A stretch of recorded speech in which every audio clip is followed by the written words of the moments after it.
Shalom à tous, Baruch Hashem. On a le scout de continuer la Torah 25 du Likutei Moharan. On est arrivé donc à la notion que lorsqu'une personne s'élève de niveau en niveau, eh ben, elle rencontre d'abord le Yetzer Hara du niveau de-dessus, donc elle a l'impression de chuter, parce qu'elle voit les difficultés, les mauvais penchants, les mauvais désirs, les embrouillements qui reviennent, les empêchements qui s'élèvent devant lui et qui l'empêchent de rentrer dans la Kedusha. Tout ça, c'est une illusion qui se produit du fait qu'il rencontre d'abord l'écorce et les forces du mal du niveau de-dessus. Le grand moyen pour pouvoir soumettre ces forces du mal, ces Yetzer Hara-là, c'est de dévoiler la grandeur d'Hachem, la grandeur du Créateur, et que quand le Créateur se dévoile, les forces du mal, elles s'éloignent, elles se soumettent, et donc on peut rentrer dans la Kedusha, trouver une stabilité dans le nouveau niveau dans lequel on arrive, sans être perturbé par le Yetzer Hara, et pouvoir reprendre son service de Torah, Tfila, de manière sereine, sans trop de secousses, dans le niveau d'au-dessus. Et Rabbi nous a dit que pour dévoiler la grandeur d'Hachem, un des conseils extraordinaires qu'on est en train de voir ici, c'est la tzedaka. Quand une personne a fait la tzedaka, qu'elle a fait de la tzedaka de manière, avec son cœur, à une personne, à un juif agoun, à un ani agoun, à un pauvre qui est méritant, quelqu'un qui a besoin et qui est méritant, à ce moment-là, il répare toute la notion de l'argent, et à travers cette notion de l'argent qui va se réparer, eh ben, on va dévoiler la grandeur d'Hachem, comme on l'a expliqué dans les shiurim précédents. Et donc là, on reprend dans les mots de Rabbi Nachman. Il va nous montrer ça encore à travers des versets de la Torah, notamment à travers un verset de Shir HaShirim que Shlomo HaMelech écrit. Et voilà, c'est les mots suivants. Bezeu Enair berechot becheshbon. Et c'est ça le sens du verset, que tes yeux, berechot becheshbon, ils sont comme des brechot. Des brechot, c'est des sources d'eau. Becheshbon, ce serait une ville, un endroit. Al-Sha'ar Bat Rabim, à la porte de Bat Rabim. C'est un peu difficile à traduire Bat Rabim. Mais on va voir comment Rabbeinu Akadosh il va nous traduire tout ça. Il nous dit Enaïr. C'est quoi? Ce serait aussi un Bat Rabim, c'est la fille de ceux qui sont nombreux. C'est un peu mystérieux comme appellation. Donc Rabbi Nachman nous donne une description de un décodage Boker Tov de ce qui se cache derrière les paroles de Shlomo HaMelech. C'est quoi Enaïr? Enaïr, Boker Tov Yoav, Boker Tov Moshe. Enaïr, c'est les yeux. Tes yeux, on a expliqué que les yeux, dedans, il y a la couleur des yeux. Zeagevanim, et c'est la couleur qui est dans les yeux, représente quoi? On a dit, eh ben, c'est les couleurs du Chesed, la Gvura, la Tiferet, qui vont être la splendeur qui se manifeste à travers chaque juif, et notamment à travers l'or et l'argent, qui elles-mêmes sont la symbolique de cette couleur-là, qui vont donner à Hachem toute sa splendeur. On avait expliqué ça dans le shiur précédent. Enaïr, donc tes yeux, ça représente les couleurs célestes, qui sont enfermées dans l'or et l'argent. Bechinat Kesev et Zahav, donc c'est la dimension de l'or, de l'argent et de l'or, que lorsqu'elle va bien être utilisée par le Ham Israël, eh ben, ça va donner une splendeur à Akadosh Baruch Hu à travers nous. C'est quoi le mot Berechot? Berechot, eh ben, en réalité, ça fait allusion justement que l'or et l'argent, ils vont être bénis, ou ils vont être influencés à travers quoi? À l'aider à Tzedaka. Nidbarechin, à l'aider à Tzedaka. Berechot, ça vient du mot Baruch. Baruch, c'est la bracha. Si Aïnaïr, c'est les yeux qui représentent l'or et l'argent, la couleur de l'or et de l'argent qui est dans les yeux, alors à ce moment-là, avec la Tzedaka, cet or et cet argent-là, elle va être mevorechet, elle va avoir une bracha. Quand tu vas faire de la Tzedaka, l'or et l'argent, ils vont pouvoir scintiller leur véritable lumière qu'ils contiennent en eux et révéler la splendeur d'Hachem. Pourquoi? D'où on voit la Tzedaka ici. On a vu Enaïr, c'est l'or et l'argent, Mokatov Gabriel. Enaïr, c'est l'or et l'argent. Berechot, c'est que ça va être béni. Elle va être bénie cet or et cet argent. Et où tu vois la notion de Tzedaka? C'est dans la notion de Cheshbon. De la suite du verset marqué Becheshbon. Cheshbon, dans le sens simple, c'est un endroit. Mais dans le sens qu'on veut voir ici, que Rabbi Nachman nous donne, le décryptage profond de ce qui se passe ici, Cheshbon, ça veut dire la somme. Et en réalité, les amis, ils ont dit quoi? Dans Baba Batra, ils disent que chez Kol Pruta, ça rêve les Cheshbon Gadol. Quand tu fais la Tzedaka, à chaque fois que tu donnes une petite pièce, là, tu crois que tu mets toujours une pièce dans la Tzedaka, c'est rien du tout. Mais en réalité, chaque petite pièce, au final, elle finit par être une somme extraordinaire, et ça fait une somme de Tzedaka extraordinaire. Ça pour nous dire quoi? Que le mot Cheshbon ici, il fait référence à la Tzedaka. Donc, Aïnaïr Berechot Becheshbon, tes yeux, c'est l'or et l'argent. C'est la couleur qui est dans les yeux qui représente la couleur de l'or et de l'argent. Berechot, cet argent-là, elle va être bénie, elle va être réparée comment? Becheshbon, par la somme de la tzedaka. Plus une personne va faire la tzedaka, et plus elle va amener la bracha dans l'argent. Et la bracha, c'est le dévoilement d'Hachem qui va se produire à travers cette tzedaka-là. Et pour nous, la bracha, les amis, la bracha, rappelez-vous qu'on avait vu dans la Torah précédente que l'intériorité de la bracha, c'est quoi? On a dit que c'est le sechel. Alors, quand une personne monte dans un nouveau niveau, il y a un sechel qui l'attend là-bas, un sechel divin, une intelligence divine qui l'attend là-bas dans un nouveau niveau. Mais pour pouvoir accéder à ce nouveau niveau-là, il faut soumettre les forces du mal. Alors, ces forces du mal, comment on les soumet? Avec la Zdaka. Quand tu vas faire la Zdaka, ton argent elle va être une source de bracha. Et la bracha numéro 1 que tu vas recevoir, la plus importante que tu vas recevoir, c'est que tu vas pouvoir accéder au sechel du nouveau niveau dans lequel tu veux monter, du nouveau niveau auquel tu as déjà accédé. C'est devant la porte du nouveau niveau.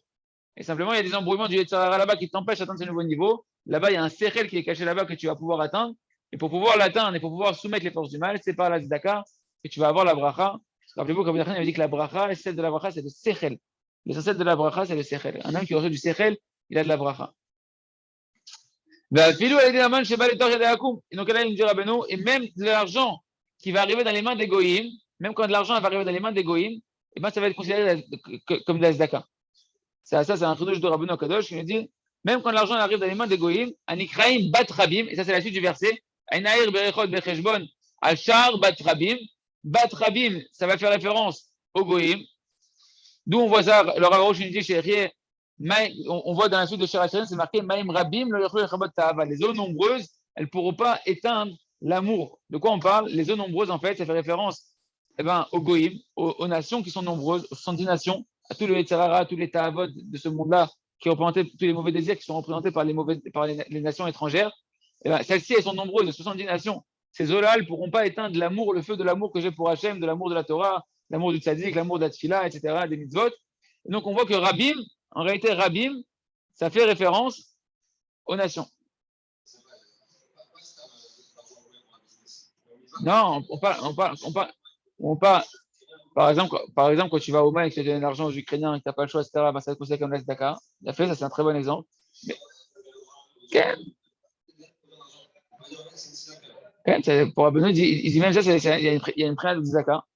Et même il dit quand tu fais des impôts, quand eux ils viennent pour punir le Ham Israël Kaviachol, parce qu'ils sont envoyés par Hachem pour te prendre de l'argent, etc. et tout, et ben, même l'argent qui part chez eux, toi tu vas pas aider ton master là-bas, on ne parle pas de ça. Mais Hachem, lui, il va considérer ça également comme une prière de Zaka.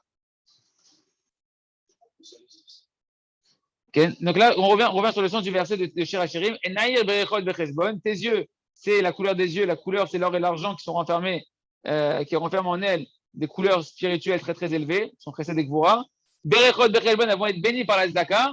Al-Shahar Bat Rabim, qui est à la porte de Bat Rabim, c'est quoi Bat Rabim? C'est même Rabim qui sont les Goïm, même l'argent qui va tomber chez les Goïm, elle va être considérée comme de la Zdaka. Gamzen Ershad les Zdaka, comme chez Katoub, comme c'est marqué, Venok Saïr, c'est Zdaka. Et ceux qui te prennent de l'argent, et moi, c'est considéré comme de la Zdaka. On parle ici des Goïm.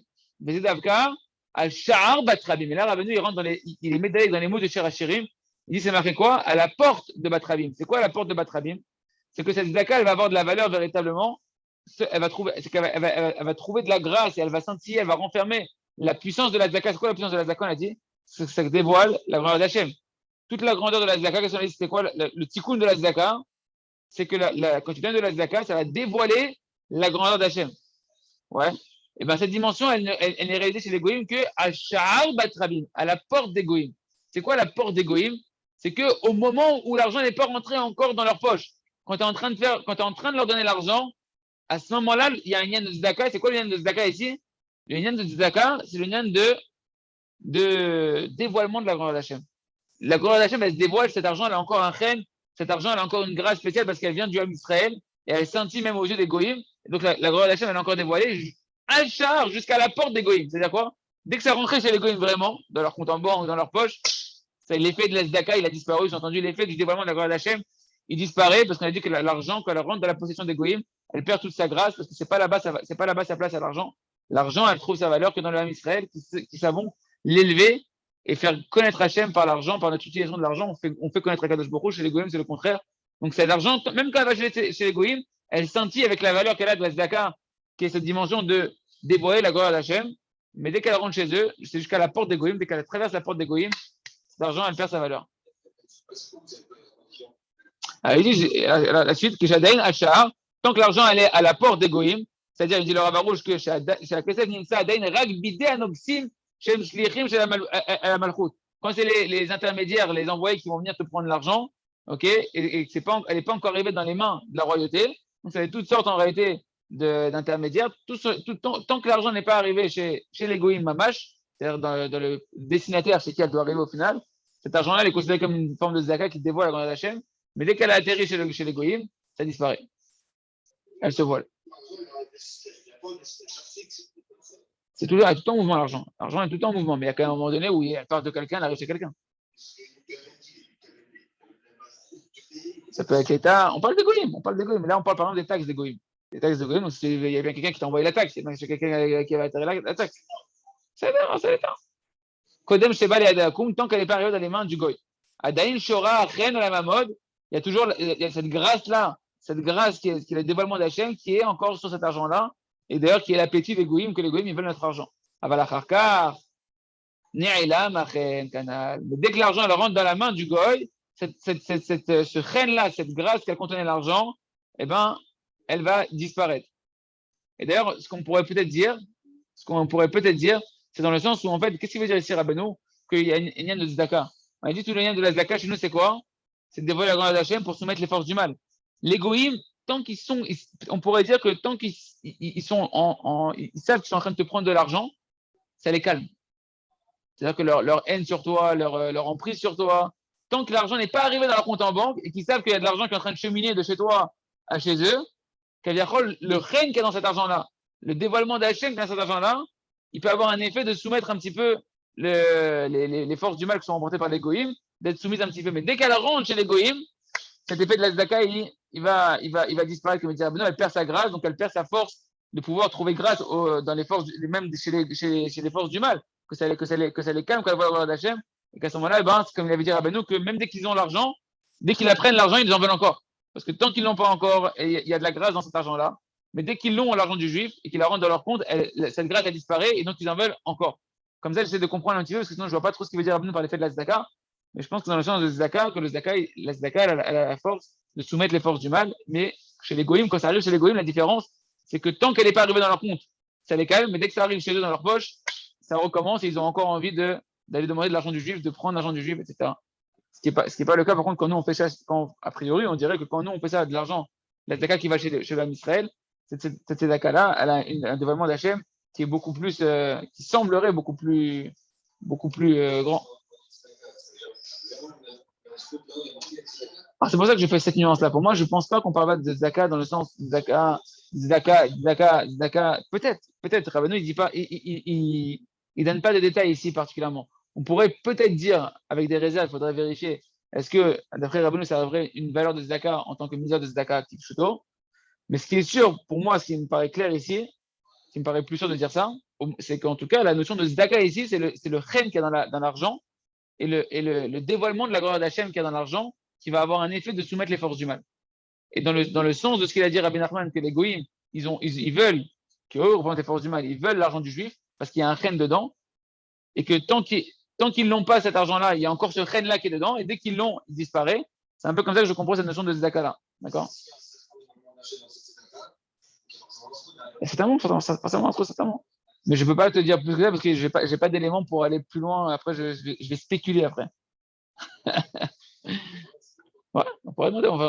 Rappelle-moi qu'on a la question au Rav. On pose la question au Rav, la question du live ou ce genre de choses. Mais chez Amrou, et c'est ça maintenant, on peut commencer à comprendre ce que, tout au début de l'enseignement, on avait ramené une Gemara avec les sages de Athènes et Rabbi Yeshua ben Hanania qui répondait. Rappelez-vous que ce qu'on avait vu, c'était quoi? Sabé Deve Atuna.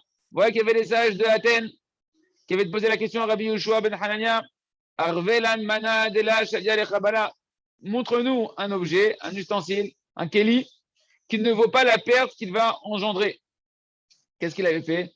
Te Boudia, au château, il avait pris un paillasson, un tapis, il l'a étalé devant la porte.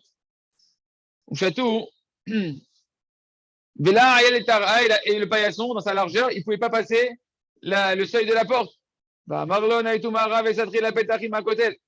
Il leur a dit, amenez-moi un marteau, un truc là, et casser la porte et le mur, et le contour du mur qui est autour de la porte, pour pouvoir faire passer le tapis. Ouais.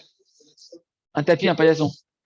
Et quand tu le déroules, il est plus large que l'entrée de la porte, et que du coup, il ne peut pas passer. Il a dit, amenez-moi un marteau, et on va défoncer la porte et le mur autour pour qu'il puisse passer le paillasson. Bien sûr, cette histoire, elle est incompréhensible quand tu la lis comme ça. Et il dit, voilà, c'est ça, voilà l'objet, ce fameux paillasson qui ne vaut pas la perte qu'il a engendré d'avoir détruit la porte, le mur, etc., juste pour passer. Vous m'avez demandé un objet qui ne vaut pas la perte qu'il engendre, voilà, je vous réponds ça. C'est la réponse de Rabbi Yochanan Hanina. C'est toute une série de questions que Rabbi Nachman explique dans l'écoute morale qu'on est en train de voir. Et donc là, maintenant, on peut commencer à pouvoir maintenant comprendre un peu qu'est-ce qui se cachait dans la réponse de Rabbi Yochanan Hanina au sage de Athènes. Pérouche, le sens, c'est quoi qui se cache derrière profond al pi Emet. Boudia, c'est quoi Boudia? C'est pas Bouddha, hein, c'est Boudia. C'est pas Boudé non plus. Boudia, c'est le fameux tapis. Qu'est-ce qui fait allusion le tapis? Pourquoi on a parlé d'un tapis? En fait, parce que dans le mot Boudia, il se cache un secret. Pas pour le tapis, on s'en fout du tapis. C'est le mot qui est intéressant pour nous, qui renferme un code à l'intérieur. Le mot Boudia, ça vient du mot Bdayot Alev. C'est quoi Bdayot Alev? Le mot Boudia, c'est Bdayot. Et bien, en fait, ça veut dire les fictions du cœur. Ça va être tout le Koach Hamedame, toute la dimension de l'imagination, du fantasme, qu'on a parlé, que l'essentiel du Yetzer Hara, que Rabbi Nachman a dit que le Yetzer Hara, comment on doit l'appeler? On doit l'appeler la force de l'imaginaire. Le pays imaginaire. D'accord? Le pays du fantasme. Fantasme dans le sens qui est quelque chose de fictif. D'accord? Eh bien, Boudia, c'est cette notion-là que Rabbi Yoshua ben Hanania, il a voulu aborder, qu'il nous a dévoilé comme secret d'une sagesse profonde qu'il avait acquis Rabbi Yoshua ben Hanania, cette notion que le Yetzer Hara, il vient sous la forme de l'imaginaire, de fantasme, pour essayer de te séduire et de t'induire en erreur dans la vérité qui est le sechel de la neshama, de connaître Akadosh Baruch Hu et de rester branché au plaisir d'Hachem. Pérouche Boudia, c'est Bdayot Alev, c'est les fictions du cœur, les imaginations du cœur, fantasmes du cœur. Maché Bodé Velibos, que l'un homme il va s'imaginer dans son cœur. Haïnou Amdame, c'est la notion du Koach Amdame, de la force de l'imaginaire du Yetzer Hara Anal. Haïnou Behinal, Shrirut Lev Anal, c'est la notion que le cœur il fait ce qu'il a envie et que le cœur il s'endurcit. Le cœur de pierre dont on avait parlé, hein, rappelez-vous, on avait parlé de cette notion du cœur qui s'endurcit, le cœur de pierre qui s'endurcit de quoi? Dans la fiction de vouloir faire ce qu'il veut, de penser que le Yetzer Hara il t'a fait croire que ce plaisir-là, il est bien, il reste là-bas. Et plus une personne elle va là-bas, et plus son cœur il devient dur à convaincre de pouvoir partir de là-bas. Il s'est enfermé là-bas, il s'est endurci là-bas. Et ça, c'est la force de l'imaginaire. Et tout ça, c'est une imagination, c'est une prison imaginaire qu'un homme il est enfermé dans un fantasme imaginaire. כשזה הכוח המדמה שבלב גובר ומתפשט על האדם, שעולה ממדרגה התחתונה למדרגה העליונה, והקליפה הזאת שהיא המדמה, לה שוויה לנגד עיניה ההפסד וחבלה שנפסדת כבר מהאיש שהיה במדרגה העליונה. On va s'arrêter un petit peu. De quoi on parle? Il me dit, de quoi on parle? C'est lorsque maintenant cette force de l'imaginaire qui est dans le cœur, qui vient du Yetzer Hara, d'accord, du cœur de pierre, elle vient maintenant et elle veut se renforcer et elle veut s'étendre. Rappelez-vous qu'on a dit quoi, les amis? Écoutez bien, on a dit quoi dans la Gemara? Ce tapis-là, quand tu l'étends, il ne passe pas. C'est quoi maintenant? C'est que ce tapis, c'est la force du cœur. C'est la force du cœur, c'est la force négative du Yetzer Hara qui va utiliser pour pouvoir prendre ce Koach Hamdame.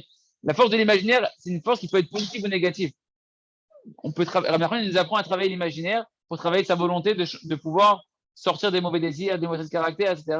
Comme on l'a vu dans Or Khadash, par exemple, qu'une personne doit s'imaginer en train de mourir si elle va dans une avéra et imaginer, on voit Rabbi Nathan, on avait vu qu'il imagine dans sa tête toutes sortes de situations terribles, qu'il a enfermé, qu'on lui met des épées dans le cœur, dans le corps, des lances, des flèches empoisonnées avec des gardes, des trucs, des bêtes féroces, il s'imagine tout ça pour pouvoir crier très très fort de ne pas vouloir aller dans le mal.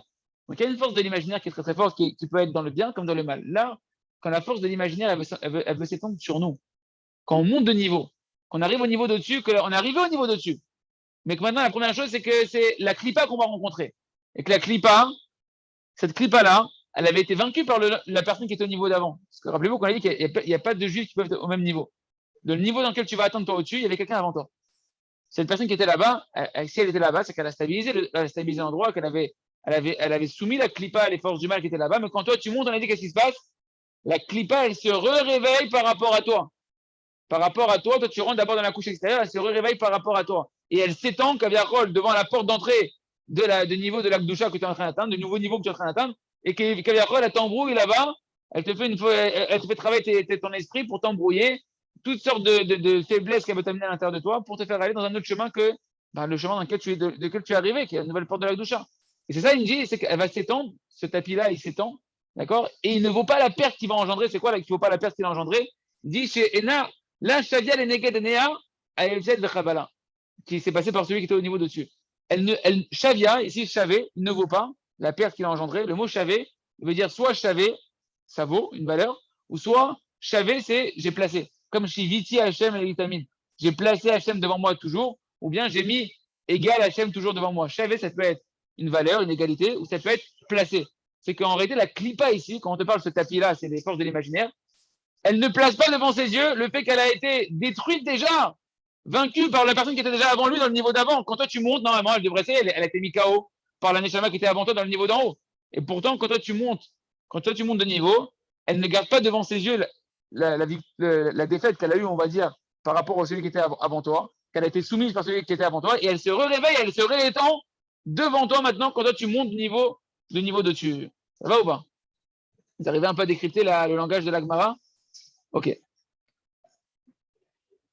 Donc c'est ce qu'il me dit ici. Et donc bien que celui qui était avant toi dans le niveau dessus, eh ben, il avait déjà pourtant brisé cette clipa-là dans le niveau que tu es en train de rentrer toi et que maintenant elle s'étend devant toi, malgré tout, c'est qu'elle avait déjà été normalement détruite, cette clipa-là. Et ben quand un homme il monte à ce niveau, pour lui c'est une montée, il arrive dans ce nouveau-là, et ben immédiatement elle se réétend devant lui et c'est ce que nous on appelle, on a l'impression de tomber, on a l'impression de chuter, on a l'impression de se faire rattraper encore une fois par le Yetzirah. Mais c'est pas ça en réalité. C'est juste que tu rencontres le nouveau Yetzirah du niveau d'au-dessus, qui devant toi n'a pas été encore soumis. Toi tu l'as pas encore vaincu, et donc toi tu dois te battre avec lui, tout simplement. Ouais, tu peux être dans le même problème. Ce qu'on parlait avec Israël, ça peut être le même problème. Ça peut être un autre problème. Et le pire, c'est quand c'est le même problème, parce que tu as l'impression que tu n'as pas évolué, tu as l'impression que tu n'as pas changé. Les échequers. Les échequers, on verra que Rabbi Nachman, il va dire à la fin que c'est un grand shaker, c'est un grand dimion.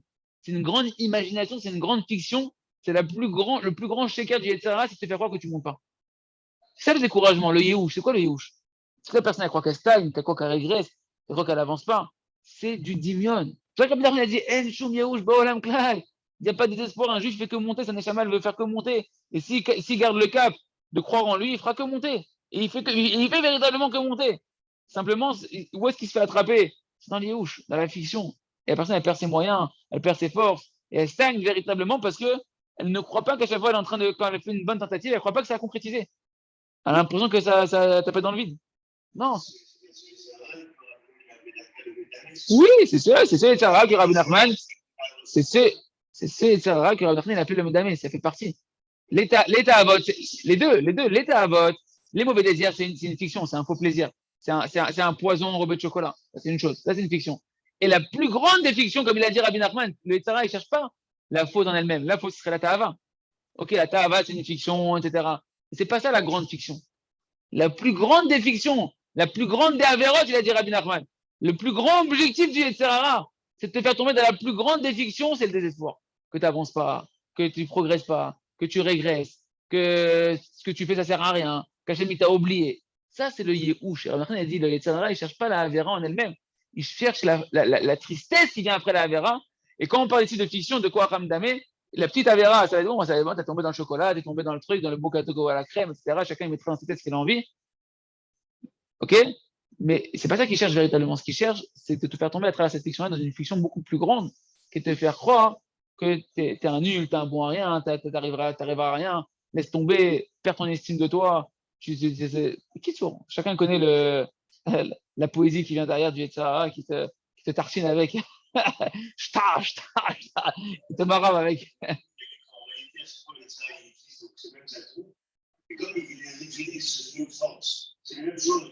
C'est pour ça que nous, lui, il utilise toujours les mêmes stratagèmes. C'est pour ça que nous, on doit toujours utiliser la Torah de Rabbi Nachman. C'est la Torah qui vient contrer la Torah du Yetzirah. Et si lui, il vient avec ses mêmes stratagèmes, nous, on a les mêmes conseils qu'on doit approfondir, qu'on doit clarifier avec la prière, revenir avec la prière, travailler notre force de l'imaginaire également dans le bien.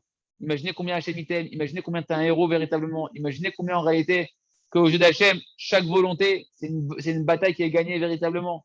Il faut s'imaginer tout ça, il faut y croire, il faut te voir en tant qu'héros. Toi aussi, tu dois t'imaginer, toi aussi, tu dois faire ce travail-là, que tu es véritablement, je l'achète, un véritable gibor, un véritable héros. Le Zohar, il dit que tant que tu as l'épée dans la main, tu es en train de gagner. C'est qui celui qui gagne, dit le Zohar? Il dit, c'est pas celui qui, au final, il a mis KO l'ennemi ou pas, c'est celui qui a encore l'épée dans la main. Chez nous, c'est-à-dire celui qui est encore en train de se battre dans sa volonté, qui est encore en train de. L'épée, c'est la tchila, il a dit, tant que tu es en train de prier, c'est ça que le rapport, je dis, tant que tu fais ta demi-heure, tu te bois des doutes sur un sujet, ben, il a pris 5 minutes, il a pris 10 minutes, il a pris un quart d'heure. Mais tant que tu fais pas yéhouch de ton sujet, parce que c'est d'accord, normalement, tu dois arrêter de prier sur un sujet que tu as choisi quand tu l'as atteint. Quand tu l'as atteint, tu passes à un autre sujet, ou tu as atteint un objectif que tu voulais atteindre, tu passes à un autre sujet, c'est l'air. Ah ben, si tu arrêtes de prier sur ce sujet-là, parce que tu te dis, tomber, j'arrive pas, c'est trop dur, et c'est pas pour moi, et j'arrive pas, ça s'appelle une forme de yéhouch. pour l'instant, ça s'appelle une forme de défaite. Dès que tu reprends l'arme, dès que tu reprends l'épée, qui est la tefila, peu importe le temps que tu vas t'incaparer. Le ravi, tu veux voir des vrais résultats rapides, fais au moins une demi-heure. Tu veux faire très rapide, fais une heure, tu veux faire une heure. Tu veux voir très très rapide des résultats, c'est comme Rabbi Nachman, va le soir à Khatsot en dehors de la ville, fais des heures et des heures chaque soir. Tu verras des changements très rapides. Chacun en fonction de combien il n'en peut plus de là où il a envie d'avancer. Combien ça brûle à l'intérieur de lui qu'il a envie de changer, combien il va investir. Mais tant que tu es en train de prier et de te battre, tu es en train de gagner. Et tout le reste, c'est du mensonge. Tu dis, mais attends, pourtant, j'ai prié une demi-heure et je me suis mangé une chute terrible dans la gadoute, grave, que la crasse, ça sent pas bon là-bas. Si après, tu t'es relevé, tu as refait ta demi-heure, tu as gagné. Et tu es monté. Tu as juste rencontré la fiction du niveau de-dessus. Ah, ça t'a fait perturber, ça t'a fait une sensation bizarre, une sensation un peu amère. C'est l'écorce, mon ami. L'écorce, c'est amer. Par contre, si tu te lèves, tu vas voir.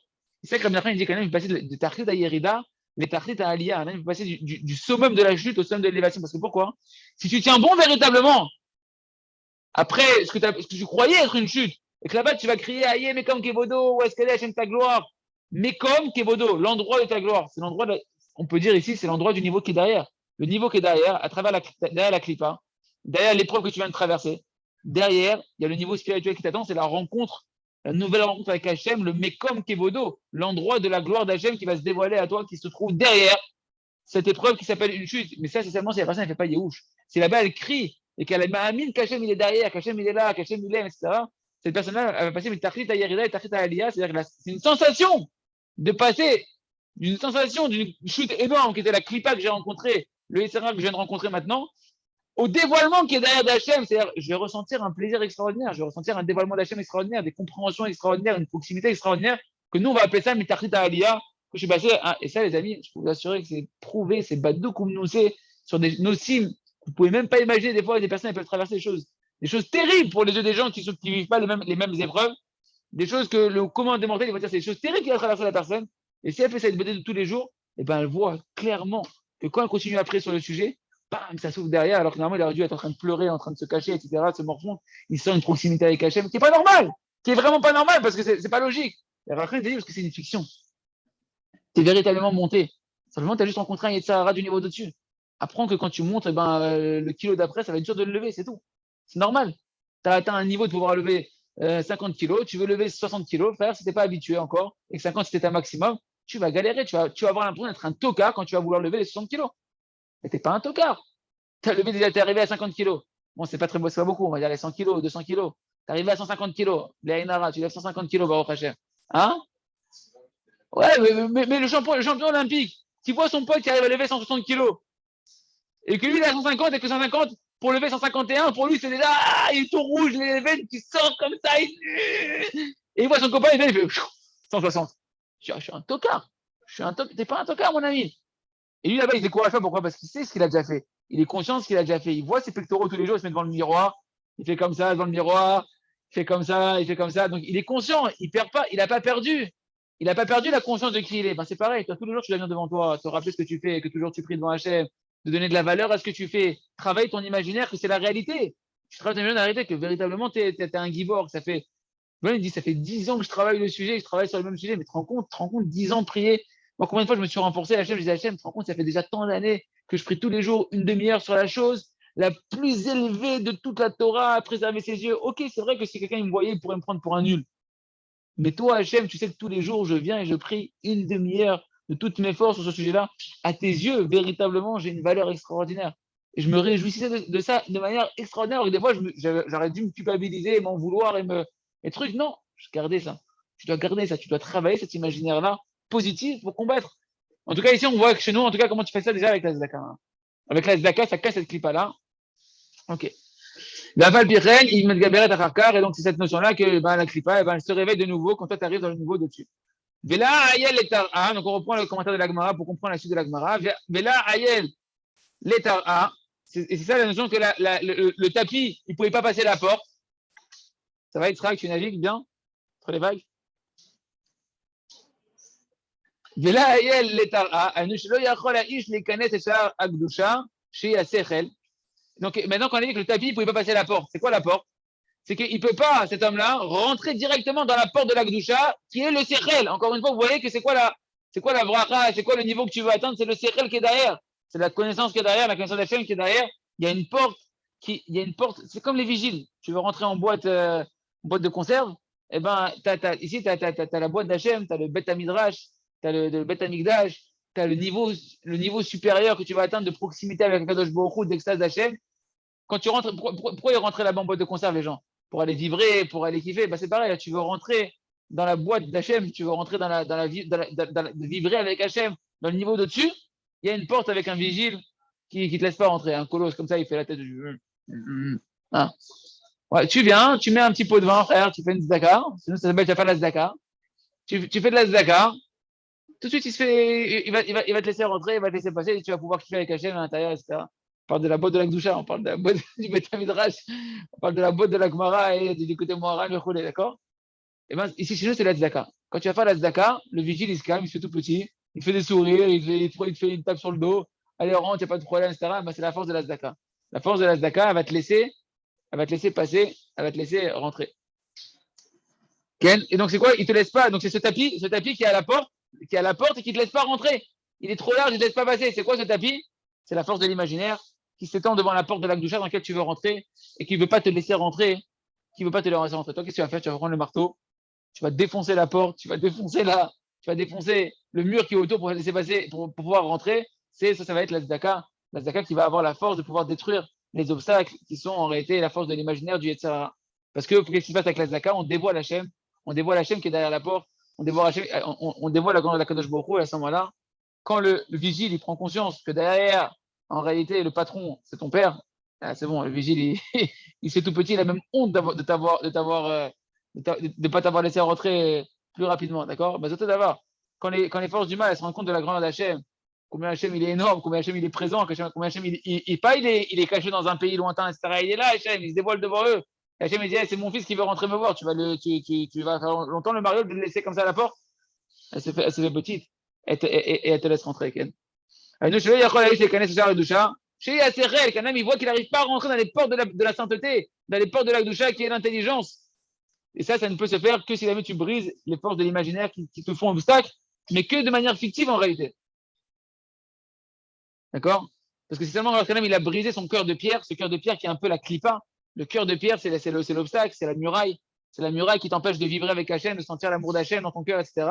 C'est seulement quand tu l'auras brisé, Ken, cette force de l'imaginaire que tu vas pouvoir arriver derrière. La force de l'imaginaire aussi, les amis, vous savez, cette fiction, ça te fait croire qu'Hachem, il n'est pas derrière la porte. Qu'Hachem, il s'est barré, Kaverol. Que genre, il t'a abandonné. Hachem, tu m'as laissé. Vous savez, j'ai vu hier une vidéo, je ne dirais pas de quel sadique, chacun il pourra comprendre peut-être si vous comprenez. Un homme qui est parti voir un grand sadique et il lui a dit, vous m'avez abandonné, vous m'avez laissé, pourquoi vous m'avez laissé tout seul? Vous savez d'où je viens? En gros, c'était un gros voyou, le bonhomme à l'époque. Il dit, vous savez d'où je viens? Pourquoi vous m'avez laissé tout ça? Et le sadique, il lui a dit, le Rav, il lui a dit, ah putain, moi je t'ai laissé, mais j'ai toujours été avec toi. Et c'est moi qui te fais respirer. Je te fais respirer à chaque instant. Et tu dis, moi je le ressens pas. Mais là, moi j'ai pas ressenti ça. Qu'est-ce qu'il a fait le sadique? Il a sorti, il a dit l'élève qu'il avait un seder de Sfarim qu'il étudiait.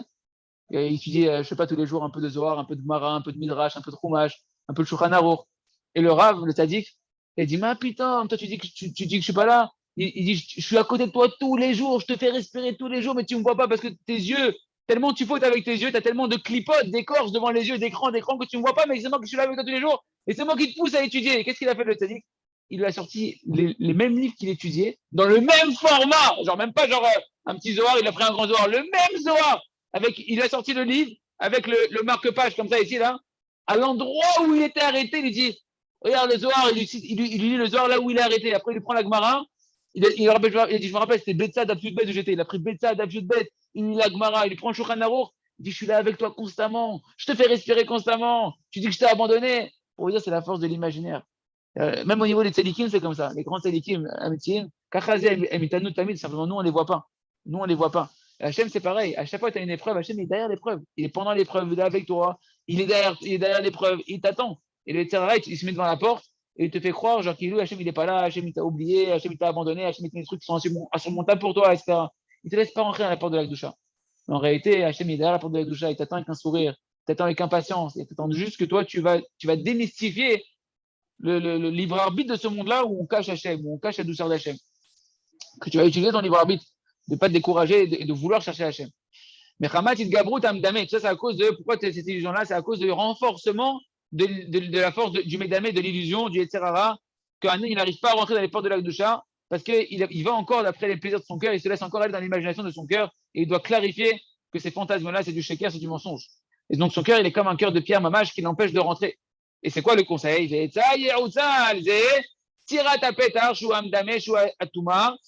Comment, c'est quoi le conseil pour pouvoir, justement, défoncer la porte et donc défoncer en fait le fantasme, casser la clipa qui est l'impureté, d'où on voit, quel rapport la porte avec l'impureté ici? Comment Rabbi Nachman va nous montrer que même dans la Gemara, on voit que le mot qu'il a pris, l'illusion de la porte, ça fait véritablement référence à la Touma.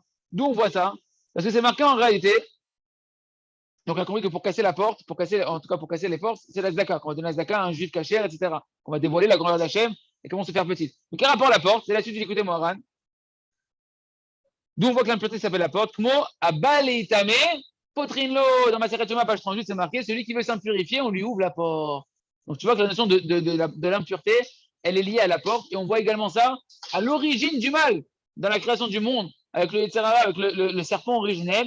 Quand il a été maudit, le Yetzirah, comment c'est marqué? La pétar khatat rovet. C'est marqué que le Yetzirah, il sera tapis, la faute, elle va rester tapie au seuil de ta porte. Entendu quoi? Adam Arishon, bien que maintenant il a fauté, qu'il sache que la faute, maintenant, elle va être. Tu sors de chez toi, embrasse bien la mezouza, c'est pas Stam qui a une mezouza. Les tzadikim, ils font un match quand ils sortent de chez eux, ils prennent la mezouza et ils prient sur la mezouza. Pourquoi ils prient? Parce que je sors du Reshta Yachid de ma maison où normalement j'ai pas internet patouard, j'ai pas de télé ouvert, j'ai pas toutes sortes de Yetzirara que j'ai ramé dans ma maison. Normalement, la maison, c'est une barrière où à l'intérieur, je peux construire mon abri, ma sécurité, construire ma famille dans la Gdusha, dans la Tahara, avec le Shlom Bayit, la Shrina à la maison. Je sors dans le Reshta Rabim, je sors dans l'endroit des forces du mal, dans l'endroit où il y a toutes les fantasmes et l'illusion de ce monde-là qui a de l'emprise. Je prends la mezouza, j'embrasse la mezouza, je prie sur la mezouza, de me rappeler de l'amour d'Hachem, tu aimeras Hachem ton Dieu, toutes tes forces, ton cœur, ton âme, qu'Hachem, je reste avec cette conscience-là. En tout cas, la pétard, la porte, elle fait référence que la faute, elle est au seuil de ta porte. Elle t'attend maintenant, il est dit à Madame Marichon, elle est tapie au seuil de ta porte, elle t'attend. Dès que tu sors au réveil, au matin, tout le temps, le Yetzirara, il est là à ta porte. D'accord? Donc tu vois que la porte, elle fait référence au Yetzirara dans ce verset de Bereshit, chapitre 4, c'est marqué, on voit clairement que le Yetzirara est donc la force de l'imaginaire. Parce que tout le Yetzirara originel, il a fait imaginer à Chava et à Adam Arishon qu'ils allaient se taper un grand truc de fou en mangeant du fruit interdit, en mangeant de la connaissance du bien et du mal. Vous allez devenir le plus grand imaginaire. Kélokim, vous allez devenir comme Dieu. On a dit, c'est quoi qui donne cette plus grande imaginaire? C'est l'argent. L'argent, elle te fait croire que tu vas devenir comme Dieu. Tu as du pouvoir, etc. La réparation, c'est la Zdaka, on a dit. Bon, ça, c'est entre parenthèses, c'est parce qu'il dit c'est Rabbi Dafka, mais. Et on a expliqué dans la Torah d'écouter Moran que la mezouza, c'est Neged Tavat Mamon, que ça répare la Tavat Mamon, ça répare le Tikkun. Et dedans, il y a la notion dans la mezouza que Mamash, l'argent, elle vient d'Akadosh Baruch Hu. On avait dit que c'était le Tikkun de ça, Bidjouk. Voilà, c'est des parenthèses, c'est pas dit ici, on rajoute. En tout cas, on voit que la porte fait référence au Yetzirara et à la force de l'imaginaire. Vous prenez la Petach Hasatrovet. Donc, c'est encore une preuve que la porte fait référence à la force de l'imaginaire. Et surtout quand toi, tu veux rentrer dans la nouvelle porte de la Gdoucha, c'est quoi la porte? L'accueil que tu vas te taper, et ça, les amis, il faut se le répéter tous les jours dans ta vie des doutes. L'accueil que tu as dans le nouveau niveau, quand tu franchis la porte, l'ouverture de la porte, c'est les terrains. Donc, ne t'étonne pas. Tous les jours que tu as un Yetzirara, toi, tu t'attends, si tu n'arrives pas à te le dire immédiatement, tu te fais perturber, etc. Au moins, quand tu fais ton des doutes, Hachem, Tenli, Mounach, Lema, que quand j'ai eu ce Yetzirara aujourd'hui, c'est pas que je suis descendu, c'est le Yetzirara du niveau dessus. Aide-moi à être sa mère que je suis monté. Aide-moi à être sa mère que je suis en train de monter. S'il y a besoin, tu fais de la tzedaka. Et on va voir qu'il y a un conseil, c'est d'être des simcha. La simcha en elle-même, elle dévoile la grandeur d'Hachem. Rien que la conscience que tu es en train de. Ça enlève le dimion, ça défonce le dimion. On avait vu que la simcha, dans la Torah d'avant, ça casse les clipotes. Quand tu fais la misère des simcha, ça casse les clipotes qui enferment la malchoute, qui enferment la royauté d'Hachem. Ça dévoile Hachem. La simcha, elle défonce les murailles. La simcha en elle-même, de la doucha, on parle de la simcha, de la doucha, elle casse les clipotes. Donc ça, il faut le faire tous les jours. Stirato, et donc le fait de briser cette porte-là, comment on va détruire la Touma, qui est devant la porte de l'Akdoucha qu'on va atteindre, à l'aider à Gevanin, c'est par les fameuses couleurs qu'on va dévoiler, Shukdula Taboré, qui est la grandeur d'Hachem, la splendeur d'Akadosh Baruch Hu, que l'on va faire, notamment en faisant de la Zdaka à un juif qui est méritant, où là-bas on grandit le nom d'Akadosh Baruch Hu, et comme ça, quand Hachem il se dévoile dans sa grandeur, les forces du mal se font petites. VM Bechinat Kotel. Peut-être qu'on va s'arrêter là. On va essayer de terminer quand même. Ouais, c'est la fin. On termine. VM Bechinat Kotel. Et donc, il y a une dimension de la Zdaka et de ces couleurs-là qui vont se dévoiler. La grandeur d'Akadosh Baruch Hu, c'est la dimension du Kotel. Alors, on peut dire le Kotel Amaharavi, on peut voir une allusion au Kotel Amaharavi, au mur là où on va prier, qui reste du Beth Amikdash. Mais il dit c'est la dimension du mur. Parce que qu'est-ce qu'il a fait? Rappelez-vous ce qu'il a fait. Il a cassé la porte et il a cassé le mur qui est avec la porte. Ouais. Donc il dit la notion du mur, elle renferme un secret en elle, en fait. C'est quoi le secret qui est renfermé dans le Kotel? Il dit Kotel, c'est en fait Kavav tel. Tu coupes le mot en deux. Dans le mot Kotel, tu vas avoir Ko, c'est Kavav. Kavav, c'est quoi? C'est Yud Kevavke, c'est 26. C'est le nom d'Hachem, la miséricorde d'Hachem, c'est la grandeur d'Akadosh Baruch Hu, la splendeur d'Hachem, les couleurs merveilleuses qui vont se passer à travers la Zdaka. Rappelez-vous, j'ai dit quand on donne la Zdaka, il y a un petit vort comme ça que quand tu donnes la Zdaka, tu dévoiles le Yud Kevavke. Le Yud, c'est la main, le Yud, c'est la pièce, le He, c'est la main, le Vav, c'est le bras qui se tend, et le He, c'est la main de l'autre qui s'ouvre. Parce que la main, il y a 5 doigts, le He, c'est 5. Le Vav, c'est la forme d'un bras, le Vav. C'est 6, c'est la forme d'un bras, ouais. Et la pièce, c'est la forme d'un Yud, ça veut dire folle. Bon, c'est Yud Kevavke, il se dévoile même dans la ligne de la Zdaka. Là, il m'a posé la question, il me dit, la Zdaka, je sais pas ça, on donne avec les deux mains, ça claque. Ok,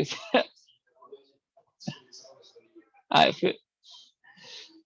Vem Bechinat Kotel, donc c'est la dimension du Kotel. Pourquoi Kotel? Kotel, on a dit Kavav. Kavav, c'est 26, c'est le Shem Havaya. C'est Bechinat Shem Akadosh, c'est le nom d'Akadosh Baruch Hu. Chez où, que c'est le Mispar? 26, ouais. Le Shem, et ça, c'est la Bechinat de Gevanim, c'est les couleurs, la splendeur d'Akadosh Baruch Hu, la miséricorde d'Hachem. La miséricorde d'Hachem, c'est la gloire d'Hachem, c'est la splendeur d'Akadosh Baruch Hu. Quand est-ce qu'on voit la splendeur d'Hachem? C'est quand on voit la miséricorde d'Hachem, quand on voit la bonté d'Hachem. Quand tu viens de recevoir une somme d'argent, tu vois la splendeur d'Akadosh Baruch Hu pour celui qui est connecté avec Hachem. Qui est en bitachon avec Hachem, il voit l'argent arriver, il voit la gloire d'Hachem, il voit la bonté d'Hachem. Et quand ça se passe dans un effet de tzedaka, avec un juif qui est méritant, qui lui-même sait reconnaître à travers le chaliar, la grandeur d'Akadosh Baruch Hu, que le chaliar lui-même sait reconnaître qu'il a reçu d'Hachem et qu'il fait une mission d'Akadosh Baruch Hu, il se passe ici un dévoilement extraordinaire de la miséricorde d'Hachem et de la splendeur d'Akadosh Baruch Hu qui est merveilleuse. Qui disait, Bechinat Shem Akadosh Shehu, Bechinat Gevanim, comment je katouf Hachem Ori, Shehu Orot Agvanim, d'où tu vois que le nom d'Hachem, il renferme en lui les lumières qu'on a parlé qui est la splendeur d'Akadosh Baruch Hu, qui est dans l'argent. Parce que c'est marqué Hachem Ori Veishai. Hachem, il est ma lumière et ma délivrance. Alors, on a dit délivrance, c'est quoi? Bigde Yesha, le mot délivrance, il veut aussi dire un mot qui veut dire d'attirer le regard. Donc Hachem, c'est ma lumière qui attire le regard. C'est quoi? C'est que le Shem Havaya, le Yud Kevavke, eh ben, dans son essence, quand il dévoile les couleurs, qui se dévoilent la splendeur d'Akadosh Baruch Hu, qui va attirer le regard, qui est la grandeur d'Akadosh Baruch Hu. Ça se passe dans la Tzedaka, qu'on a expliqué dans la Tzedaka. Chez Orot Agvanim, donc c'est Yud Kevavke, donc ça c'est le Kotel. Hein. Dans le Kotel, dans le mur, c'est le Kavav de Kotel. Ça, c'est les lumières, les lumières des couleurs qui sortent ici. Et la suite, c'est quoi? Yish'i, Sheu Bechinat Bigde Yesha. La suite de Hachem Ori Yish'i, Hachem il est ma lumière et ma délivrance. Yish'i, c'est ce vêtement de splendeur qui attire le regard. Ce sont les couleurs qui vont attirer le regard qui se passe dans la Zdaka. Anal, Ken, que tout le monde va regarder ça, donc tout le monde se tourne vers Hachem. Donc même les forces du mal, elles vont voir à travers la Zdaka, la splendeur d'Hachem, elles vont se calmer. Vehu, tel. Et la deuxième partie du mot de Kotel, du mur, Ko, c'était Yud Kevavke, c'est la miséricorde d'Hachem, les couleurs merveilleuses qui se passent dans la Zdaka qui dévoilent la gloire d'Hachem. Et tel, c'est quoi? Tel, en réalité, c'est un mur, mais ils sont entendus ici, un mur, c'est à Kol Ponim Lo, ou Tevin, et Kelbo, c'est un mur qui est élevé, un mur magnifique, comme le Kotel Amaharavi. Exactement, et c'est un endroit qui est élevé, que tout le monde regarde parce qu'il est grand, et que tout le monde se tourne les yeux vers lui. C'est entendu que quand tu vas faire la Zdaka, tu vas révéler la splendeur d'Akadosh Baruch Hu, que tout le monde va vouloir aller regarder. Sa grandeur, elle va se dévoiler comme un mur qui est élevé, qui va se dévoiler, que tout le monde veut regarder. Surtout que c'est un mur qui va être éclairé de couleurs merveilleuses. Et à ce moment-là, les forces du mal, elles se soumettent. Voilà, on a fini l'explication de Rabbi Nachman en lui-même, cette Torah-là. On va continuer dans les prochains shiurim les ajouts que Rabbi Nathan va nous ajouter, qu'il a reçu de Rabbeinu, qu'il a compris, Bélat Hashem. Et on peut voir ici aussi une allusion au Kotel, le Kotel Amaharavi, que tout le monde se tourne vers lui là-bas, etc. Où là-bas, il y a un dévoilement de la Shrina également aussi, où chacun est que quand il va là-bas, eh ben, le Tzara, il s'amoindrit. C'est pas pour rien que tu as souvent donné la Zdaka quand tu vas au Kotel. C'est des vraies opportunités, hein, Moshe. Quand tu vas au Kotel, Moshe, quand tu vas au Kotel, c'est pas pour rien que tu as donné la Zdaka. Si le Kotel, c'est un mur où là-bas, il y a la Shrina qui se dévoile, etc. On demande la Zdaka, c'est ce que Le dévoilement d'Hachem, il se passe à travers la tzedaka. Tel Tzion, il a fait Chazak, Ven, Israzek.